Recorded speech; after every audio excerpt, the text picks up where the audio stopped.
The private reading of my father's will took place in the same mahogany-lined office where I'd spent countless evenings managing the Harrison family's complex financial empire.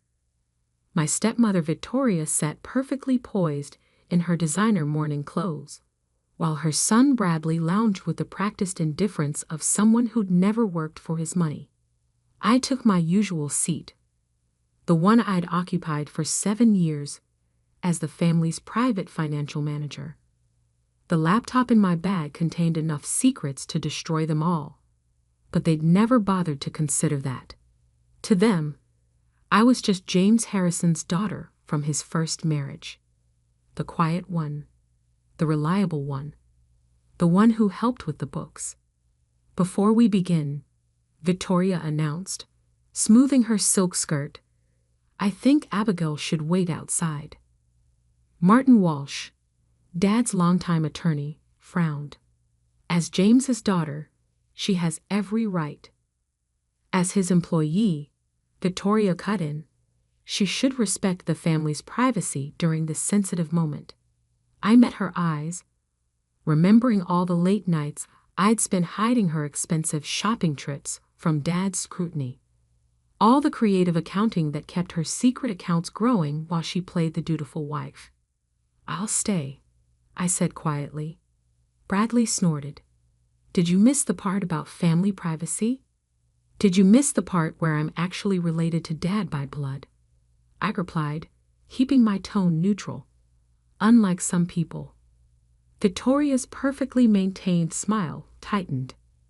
"Now, dear, there's no need for unpleasantness. We all know James thought of Bradley as his own son." Yes, he did. Right up until the end, when the morphine made him confused enough to start talking about things he'd discovered. Things involving missing funds and duplicate accounts. Things that had made Victoria's visits to the hospital become suddenly more frequent and attentive. "Let's proceed," Martin said, opening a thick folder. The majority of James Harrison's estate, including the family business and primary residences, will be managed through the Harrison Family Trust. I noticed Victoria's slight relaxation. She'd gotten what she wanted.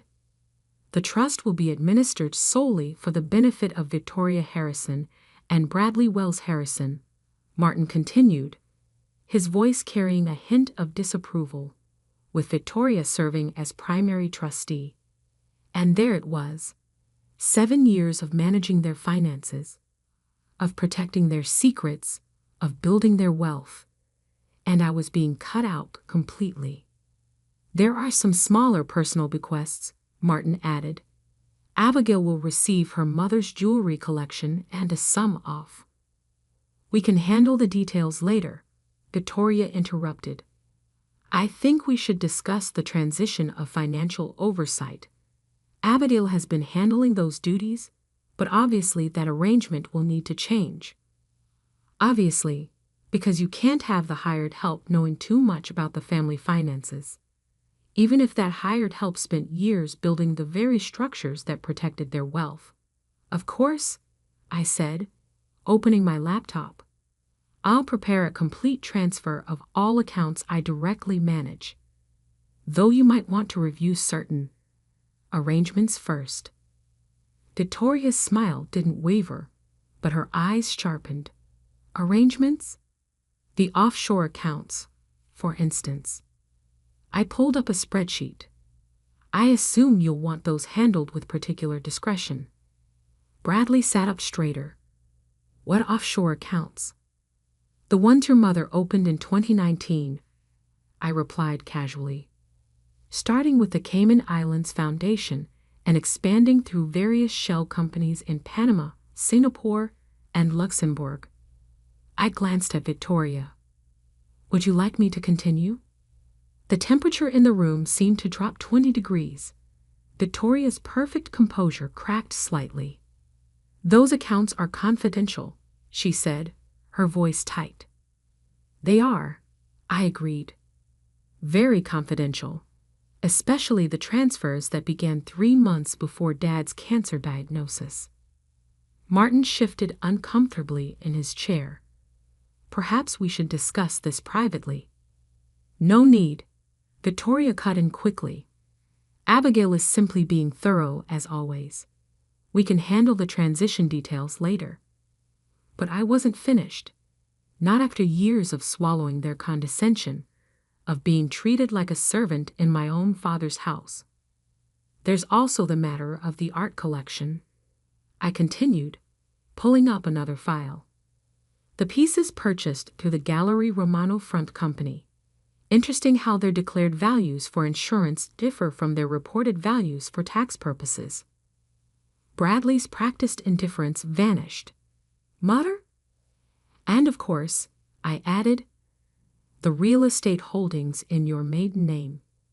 The ones that somehow never made it into Dad's asset disclosures during his last refinancing. Victoria stood abruptly. That's enough. Martin, we'll continue this another time, without unnecessary personnel present. I closed my laptop slowly, deliberately. You know, Victoria, it's interesting that you never asked why Dad kept me managing the family finances all these years. Never wondered why he trusted his hired help with so much responsibility. Because you're good with numbers, she snapped. A useful skill for an employee. No, I corrected her. Because I inherited something more valuable than his money. I inherited his caution, his attention to detail, his understanding that true power isn't about having wealth, it's about knowing how to protect it. I stood, gathering my things. But you're right, the trust is for real family members. I'll begin transitioning the accounts tomorrow. Wait. Victoria's voice had lost its aristocratic certainty. Perhaps we should discuss this further. Why? I asked innocently. I wouldn't want to overstep my position as, what did you call it? Unnecessary personnel?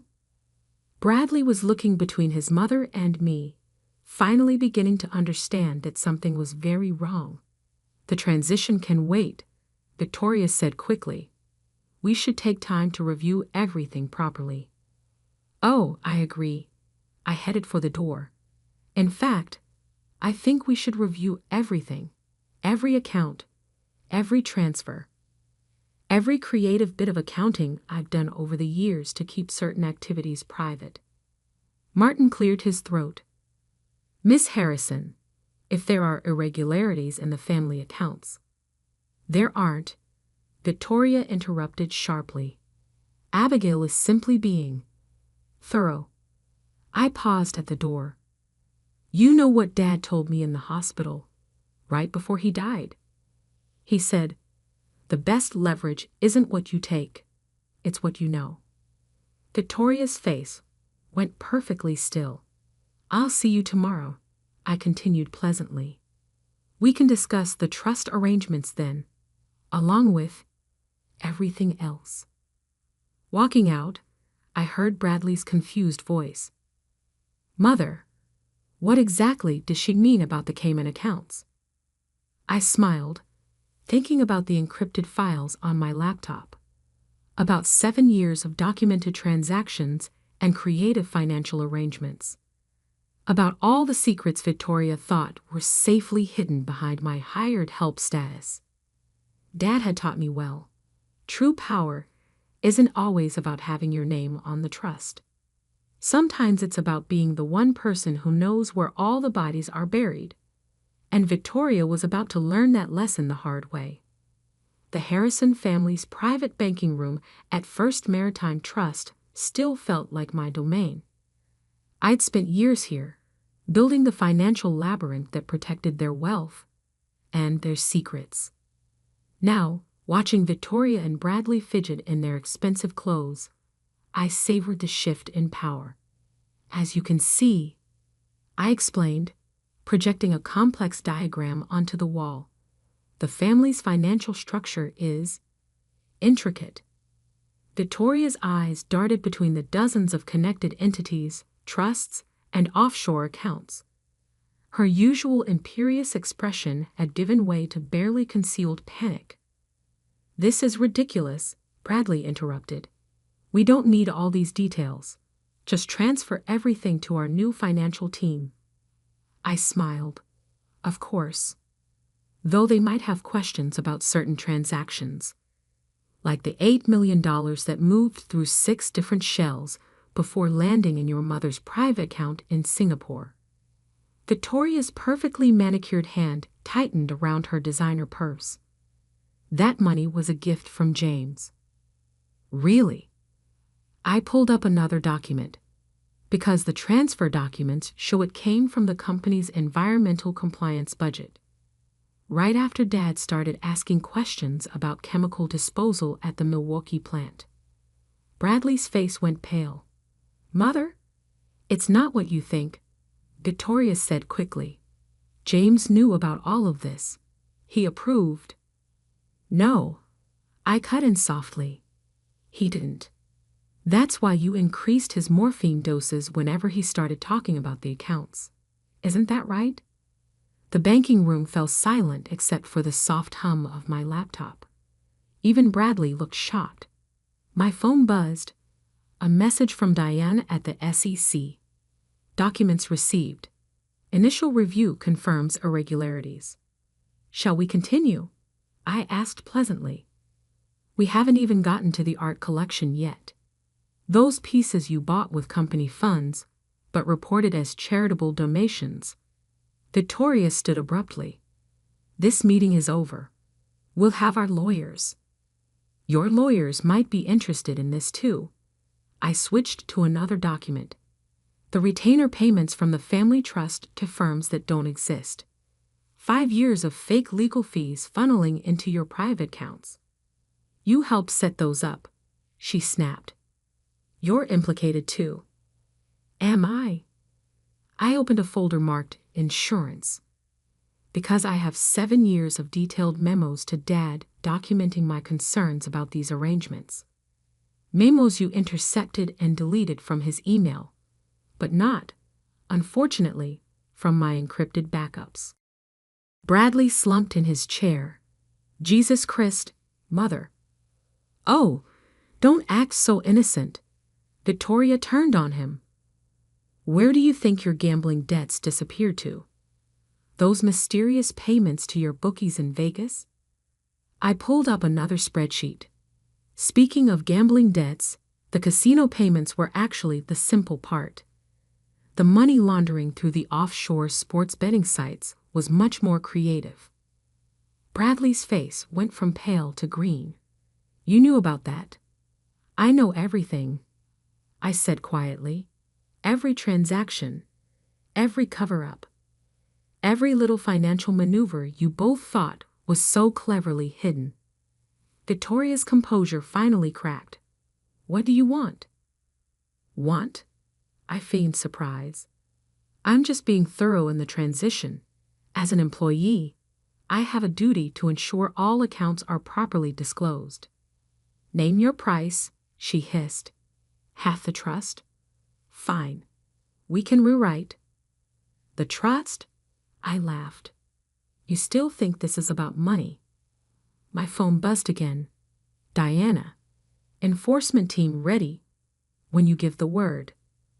"This," I continued, gesturing to the screen full of damning financial data, "is about 7 years of being treated like a servant in my own father's house.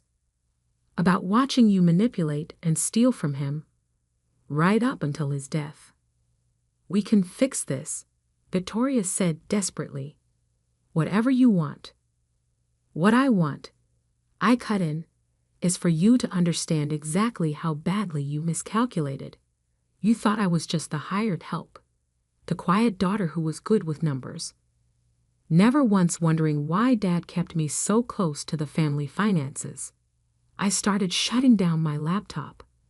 "In about an hour, the SEC will receive detailed documentation of every irregular transaction I've shown you today.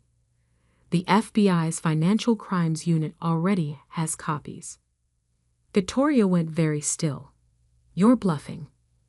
The same way you were bluffing about those environmental violations. Or about Dad's mental state when you hadn't changed his will. Bradley stood up so fast his chair toppled. You changed his will? Sit down, Victoria snapped. She's just trying to... To what? I asked. Tell the truth. Should we discuss the medical records you altered? The witnesses you paid off? The convenient timing of Dad's final morphine dose? The banking room's temperature seemed to drop another 10 degrees. Even Victoria's perfect makeup couldn't hide her growing terror. You wouldn't, she whispered. You'll go down with us. All those transactions. You processed them. Under duress, I corrected. With detailed documentation of my protests. And with encrypted evidence of your threats when I tried to tell Dad the truth. My phone buzzed one final time. Diana, teams in position. Ready? I'll give you a choice, I said, standing. Option 1. You both resign as trustees immediately. A new independent trustee takes control with full audit authority. You live on modest stipends, far from any financial control. And option 2, Bradley asked weakly. I forward everything to the authorities. All of it. The fraud, the money laundering, the environmental cover-ups. I met Victoria's eyes. The medical records. Victoria's perfect facade finally shattered completely. You evil little. Careful, I warned. Remember who knows where all your bodies are buried. You planned this, she accused. All these years. You were planning this. No, I corrected her. I was just being thorough. Keeping detailed records, like any good employee should. I picked up my laptop. You have 1 hour to decide. Choose wisely. As I reached the door, Bradley called out, Did Dad know? About all of it? I turned back.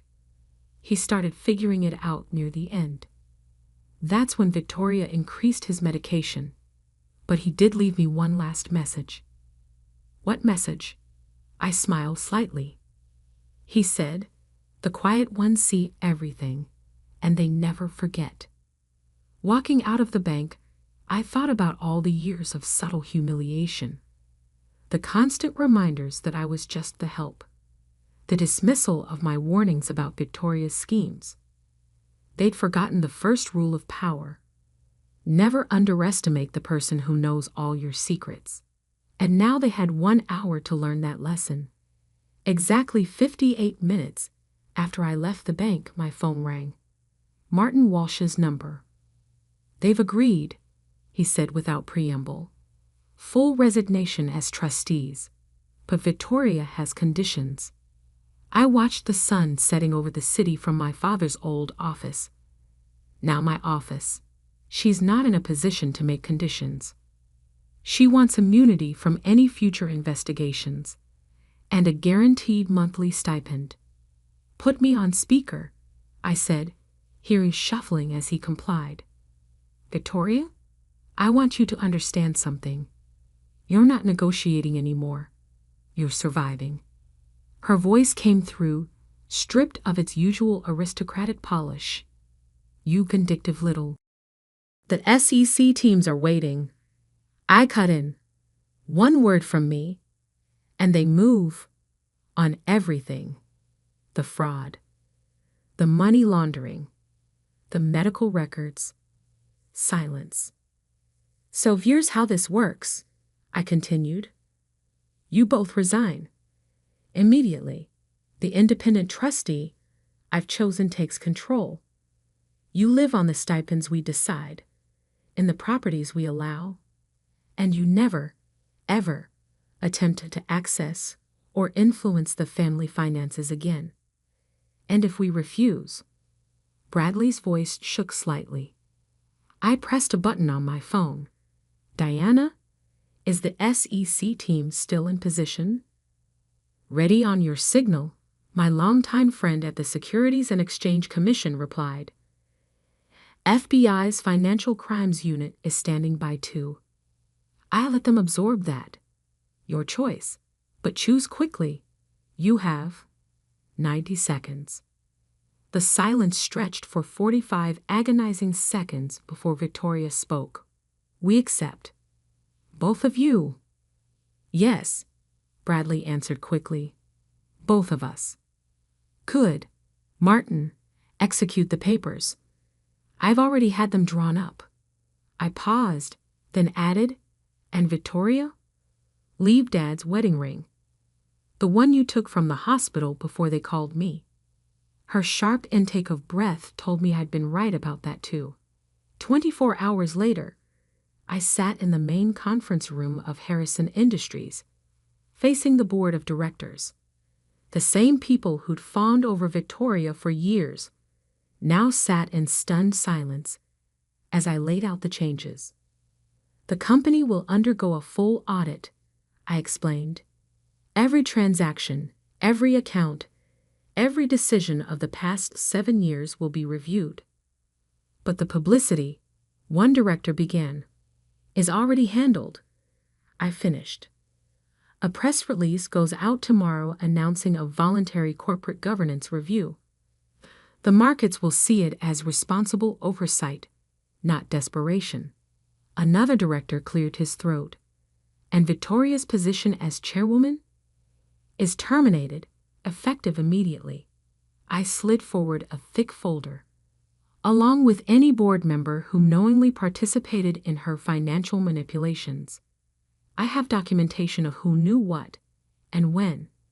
Choose your next moves carefully. 3 directors stood and left without a word. Smart ones. The others would learn soon enough. By evening, the reshaping of Harrison Industries was well underway. Bradley had been removed from his executive position. Victoria's loyalists were clearing out their offices, and Dad's old partners, the ones she'd forced out years ago, were already calling to discuss returning. I found Victoria waiting in my office as I finished the day's meetings. I have nothing left to say to you, I told her, moving to call security. Just one thing, she said, placing Dad's wedding ring on my desk. Why did you wait so long? You had this evidence for years. Why let us hang ourselves? I sat down, picking up the ring. Because Dad taught me that true justice isn't just about punishment. It's about giving people enough rope to reveal who they really are. She flinched. James never understood. He understood everything. I cut in. At the end, when the morphine doses weren't quite high enough to keep him confused, he asked me to protect his legacy, not just from you, but from what it had become. And now, a trace of her old derision crept back. You'll run everything? The quiet little bookkeeper becomes the queen. I smiled, remembering Dad's last lucid words. Actually, no. I'm appointing a professional management team, independent oversight, total transparency. Then what was the point? The point? I stood, fingering Dad's ring. The point was justice. For him. For the company he built. For every person you staked on climbing to the top. I met her eyes. And yes, for the hired help you never thought would matter. She turned to leave, then paused. The offshore accounts. The evidence. You really would have exposed everything. Check your phone, I replied. She did, and her face went ashen. Every major financial news site was running the story. Harrison Industries announces major governance reform. The subheading mentioned voluntary leadership changes and enhanced oversight measures. That version, I explained, lets you save face. The other version, the one with all the criminal details, is ready to go if you ever try to interfere again. You're more like me than you think, she said bitterly. No, I held up Dad's ring. I'm like him. I just learned to play your game better than you did. After she left, I sat in Dad's old chair, looking at the photos on his desk. Not the formal corporate ones Victoria had favored, but the real ones. Dad teaching me accounting at the kitchen table, us reviewing his first company's books together. The day I graduated with my finance degree. The quiet ones see everything, he'd always said, and they never forget. My phone buzzed. Diana from the SEC. Reforms look good. Prosecutors stand down. Yes, I replied, as long as they behave. Later that night, as I left the office, I passed Bradley clearing out his desk. He looked up, years of practiced arrogance replaced by something like understanding. He'd be proud of you, he said quietly. The way you protected everything. Not everything, I corrected him. Just what mattered. The truth. The legacy. The principle. And the money. I smiled. Money's just power, Bradley. The real victory is in knowing how to use it. The next morning, the business world awakened to a transformed Harrison Industries. Transparent, ethical, professional, everything Dad had wanted it to be. Victoria and Bradley would live comfortably, but quietly, their stipends dependent on their continued good behavior. The offshore accounts were closed, their contents redirected to corporate philanthropy. The environmental violations were self-reported and corrected. And me? I kept Dad's old office, but mostly as a reminder. A reminder that true power isn't about having your name on a trust or your title on a door. It's about knowing when to be quiet, when to watch, and when to finally show your cards. Victoria had taught me that lesson, though not in the way she'd intended. She thought keeping me close but subordinate would ensure my loyalty. Instead, it had given me the perfect vantage point to document every mistake, every crime, every betrayal. Dad's ring now sat on my desk, next to a new photo, him and me at my college graduation, both of us smiling at some private joke. The quiet ones, watching and waiting. And in the end, that patience had revealed a truth Victoria never understood. Sometimes the most dangerous person in the room isn't the one holding the power. It's the one quietly documenting who's misusing it.